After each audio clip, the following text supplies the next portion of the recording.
rule? Is that what? Yeah, and that's what it was leading me. That's what it was leading me to, but that's not what I was wanting to go for. I was trying to find the reference for what the afflicted was talking about. But anyway, let's go back to Leviticus 23, 30. Leviticus 23:30, and we'll continue on. And whatsoever soul it be that doeth any work in that same day, the same soul I will what? Destroy. There you go. Remember all the times that we would read through here and it says you'll do no servile work? On the Sabbath. On the Sabbath. He means it. Because he says here, if you do whatsoever soul it be that doeth any work in that same day, the same soul will I destroy. He means business. He has no leeway, no mercy, no grace on that day. Right? Absolutely. I would not want to be under that system. Because how would you know if you... Brother Richard talks about sometimes he'll talk about he was at a conference and they were sharing a hotel with some Orthodox Jews, right? And the Orthodox Jews was coming out of their conference meeting or their convention meeting or whatever and going back to their hotel room. And this one of them asked Brother Richard, he said, do you mind if could I get you to open my door for me, unlock my door? And Brother Richard was like, I don't mind, but why? And he said, well, it's the Sabbath. It was like Saturday. He's like, I can't do it. I can't open my door. That's work. You know, opening the door, turning the knob is work. I can't do that. Well, it was also work for him to get out of bed that morning. It's also work, you know, it was also work for him turning on a light switch. That's work. Turning on faucets work. Didn't work walking in the door. There you go. Absolutely. On the Sabbath, you can only walk a half a mile, according to their law. You know, I wouldn't do that. You know, I would feel like, what did I do something, you know, just in daily living? Can't cook or anything. What did I do something that I wasn't supposed to? Not thinking, but you know, that's you know. That's why they were supposed to cook more on the sixth day. Yeah, can you imagine? Yeah. So Can you imagine living under that? But they couldn't even build a fire. Yeah, but can you imagine? Can you imagine if you got hurt or someone, your loved one, got hurt somewhere and, you know, or was sick somewhere and was dying in the next city and you couldn't go? You know what I mean? That's awful. But anyway, okay, so we got these. Next one we got the atonement. Atonement. You notice anything how that word? Well, you can't hardly see that word, but at one-ment. You're at one with God. At one-ment. You shall do whatsoever soul it be doeth any work in that same day, the same soul will I destroy from among his people. 31, you shall do no manner of work. It shall be a statute forever throughout your generations and all your dwellings. It shall be unto you a Sabbath of rest, and you shall afflict your souls. What? Ye shall afflict your souls. In the 9th day of the month at even, from even to even, shall ye celebrate your Sabbath. That's the atonement thing. Verse 33, and the Lord spake unto Moses, saying, speak ye to the children of Israel in the 15th day of this 7th month shall be the Feast of Tabernacles for 7 days. Tabernacles.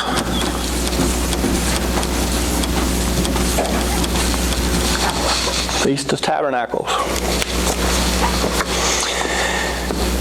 35, on the first day shall be an holy convocation. You shall do no servile work therein. 7 days you shall offer an offering made by fire unto the Lord. On the 8th day shall be an holy convocation unto you, and you shall offer an offering made by fire unto the Lord. It is a solemn assembly. You shall do no servile work therein. These are the feasts of the Lord, which ye shall proclaim to be holy convocations, to offer an offering made by fire unto the Lord, a burnt offering and a meat offering, a sacrifice of drink offerings, everything upon his day.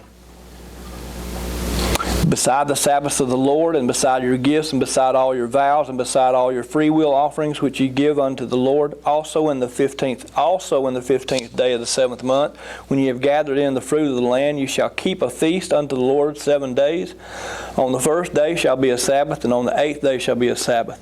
And you shall take you on the first day the boughs of goodly trees, branches of palm trees, and the boughs of thick trees, and the willows of the brook, and you shall rejoice before the Lord your God 7 days. And you shall keep it a feast unto the Lord 7 days in the year. It shall be a statute forever in your generations. You shall celebrate it in the 7th month.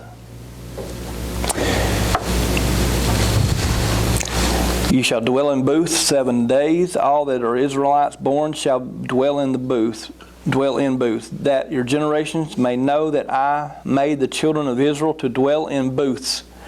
When I brought them out of the land of Egypt, I am the Lord your God. And Moses declared unto the children of Israel the feast of the Lord. Now, what would you call that last one? The Feast of Booths?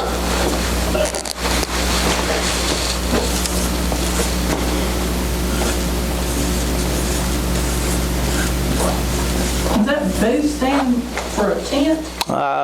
Yeah. Isn't that another word for a tent?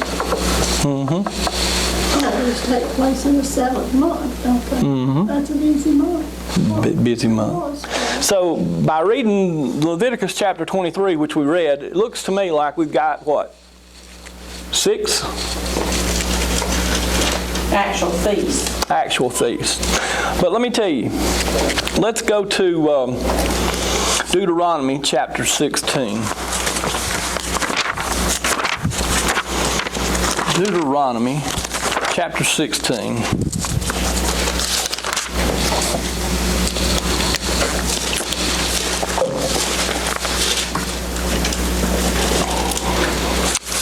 Deuteronomy chapter 16. We get another list of them. All right?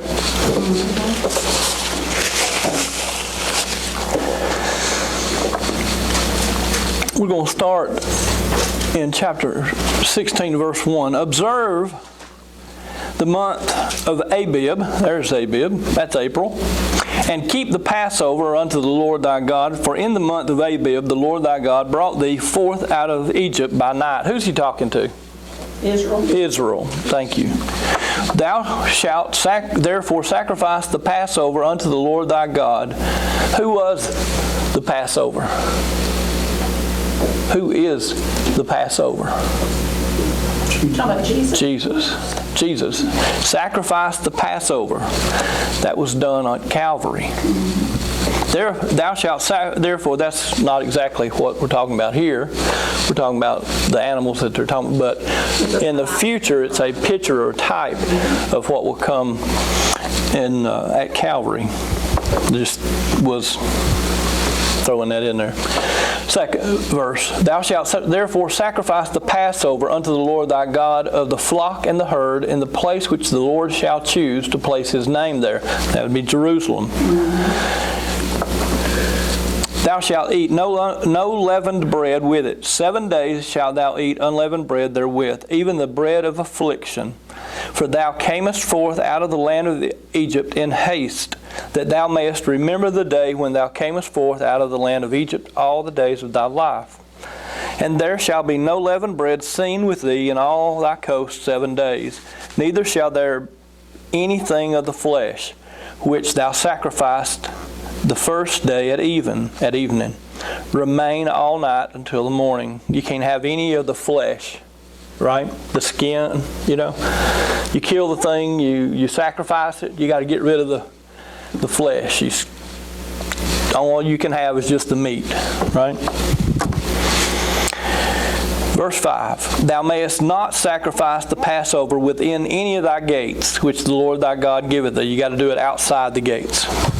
But at the place which the Lord thy God shall choose to place his name in, there thou shalt sacrifice the Passover at even, at the going down of the sun, at the season that thou camest forth out of Egypt. Thou shalt roast and eat it in the place which the Lord thy God shall choose, and thou shalt turn in the morning and go unto thy tents. Verse 8, 6 days thou shalt eat unleavened bread, and on the 7th day shall be a solemn assembly to the Lord thy God. Thou shalt do no work therein. All right. Verse 9, 7 weeks shalt thou number unto thee. Begin to number the 7 weeks from such time as thou beginnest to put the sickle to the corn. Sounds like a harvest, right? That's a corn harvest.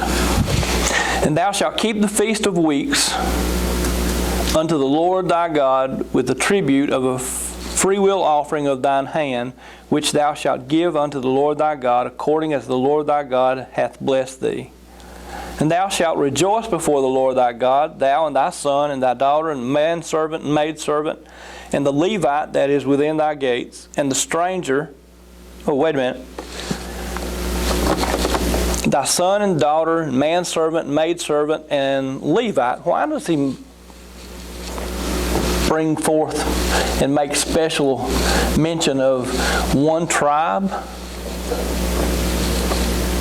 The Levite. They're priests. They're priests. Are we supposed to write down Feast of Weeks? Well, we've got the Passover. Because I thought the Feast of Weeks has got another name. The Feast of Weeks. Is it Tabernacle or Pentecost? Pentecost. Okay, yeah. It's just Feast of Weeks. it's worded different. Okay, where did I get to? Oh, the Levites. And the Levites who are priests, that is within thy gates, and the stranger and the fatherless, and the widow that are among you, in the place which the Lord thy God hath chosen to place his name there. And thou shalt remember that thou wast a bondman in Egypt, and that thou shalt observe and do these statutes. Thou shalt observe the Feast of Tabernacles 7 days. After that thou hast gathered in thy corn and thy wine. So we've got the Feast of Weeks and the Feast of Tabernacles. Oh, and I had unleavened bread. Right? It's in verse 16. Now, okay, Feast of Tabernacles, 7 days after thou hast gathered in thy corn and thy wine. Verse 14, thou shalt rejoice in thy feast, thou and thy son, thy daughter, and the maidservant and maidservant, and the Levite, there's the Levite again, the stranger and the fatherless and the widow that are within thy gates. 15, 7 days shalt thou keep a solemn feast unto the Lord thy God in the place which the Lord shall choose, because the Lord thy God shall bless thee in all thine increase, and in all the works of thine hands. Therefore thou shalt surely rejoice. Now look at 16. 3 times in a year shall all males, who? Jewish males, Israelite males. 3 times in a year shall all thy males appear before the Lord thy God in the place which he shall choose. In the feast of unleavened bread, this one, and in the Feast of Weeks, that's this one, and in the Feast of Tabernacles, that's this one. Those 3. Every single Jewish male had to come, or had to go to Israel, to Jerusalem, to the temple. No matter how far away they live, correct? Exactly. If back then, in Old Testament times, if a Jew lived in America, they had to travel to Jerusalem those 3 times a year. Right? And they had to bring with them the tithes. If they were a farmer, a cattleman, let's say they was a cattleman, they had to sell a tenth of their herd, right? Take the money, bring the money to Jerusalem these 3 times. April, 7 weeks from April, which would be, what, a month, almost 2 months later, Okay, Passover was the 10th, was it the was the 14th, 14th day of April? April, right. Okay. And then month would be May, All right. right around last of May and 1st of June. Yeah, one was on. So April, June, well, May, and then 7th month after April, Was which is it October. October, right. So April, May, and October, they had to travel from wherever they lived to Jerusalem. And